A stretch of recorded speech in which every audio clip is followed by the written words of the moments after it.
मित्रांनो, ज्या बातमीची सध्या सामान्य शिवसैनिक वाट बघत होता, अखेर ती बातमी कानावरती आली आणि महाराष्ट्र राज्याच्या राजकारणावरती दीर्घकाळ परिणाम करून गेली.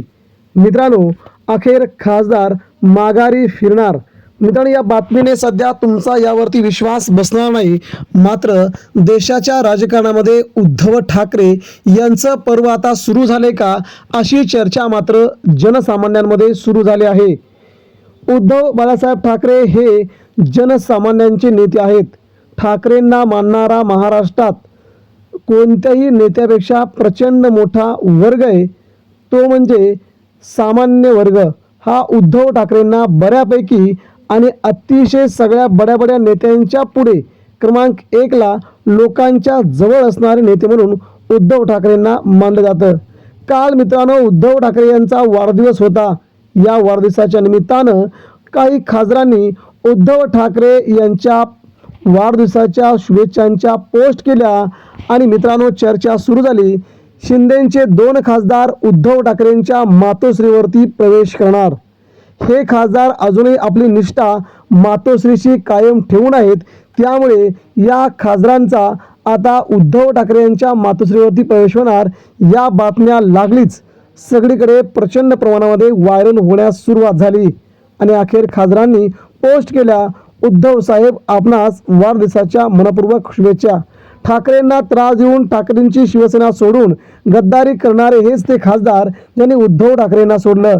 परंतु मित्रांनो, त्यांना त्यांच्या वाढदिवसानिमित्त मात्र हे लोक विसरले नाहीत. उद्धव ठाकरेंना न विसरणारे लोक असल्या कारणाने 6 खासदारांपैकी फक्त 2च खासदारांनी शुभेच्छा दिल्यामध्ये या चर्चा मात्र अतिशय मोठ्या प्रमाणामध्ये दीर्घकाळ सुरू होत्या. ही देखील तेवढीच महत्त्वाची अपडेट आहे.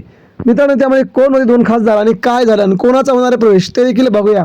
मित्रांनो, सध्या धाराशिव लोकसभेचे खासदार असताना ओमराजे निंबाळकर यांनी उद्धव ठाकरेंना वाढदिवसाच्या शुभेच्छा दिल्यात. कायम उद्धव ठाकरेंच्या जवळ असणारा खासदार म्हणून ओमराजे निंबाळकर यांना ओळखलं जायचं, आज देखील त्यांना ओळखलं जातंय. ठाकरेंच्या सर्वात जवळ असणारा नेता कोणता असेल तर तो ओमराजे निंबाळकर, अशी चर्चा महाराष्ट्रभर सुरू होती. ओमराजेंची कामं आणि ओमराजेंची काम करण्याची पद्धत ही लोकांना भरपूर आवडायची. मात्र ज्या दिवशी उद्धव ठाकरेंना सोडून त्यांनी गद्दारी केली, ती गद्दारी मात्र लोकांना आवडली नाही. ओमराजे निंबाळकर यांनी ठाकरेंना का सोडलं यावरती लोक त्यांना प्रचंड प्रमाणामध्ये प्रश्न विचारत होते. ओमराजेंची सगळ्यात मोठी चूक झाली असं लोकांचं म्हणणं होतं. परंतु आता मात्र ओमराजेंनी उद्धव ठाकरे यांच्या वाढदिवसाच्या निमित्तानं बॅनर बनवून उद्धव ठाकरेंना इंस्टा, फेसबुक, ट्विटर सगळीकडेच ठाकरेंना शुभेच्छा दिल्या आहेत. यामुळे सध्या शिंदेगडातील नेत्यांचे धाबे दणाणले असून हा ओमराजे निंबाळकर खासदार आपल्याला सोडून जाणार. उद्धव ठाकरेंना ज्याला धक्का दिला, ज्यांची गद्दारी केली, त्यांचाच फोटो आज त्यांनी वाढदिवसाला टाकल्यामुळे लोकांमध्ये भरपूर चर्चा सुरू झाली आणि या चर्चेमुळे महाराष्ट्राच्या राजकारणामध्ये ओमराजे निंबाळकर पुन्हा परतीच्या मार्गावरती आहेत का, असा देखील सध्या सूर उमटला गेला.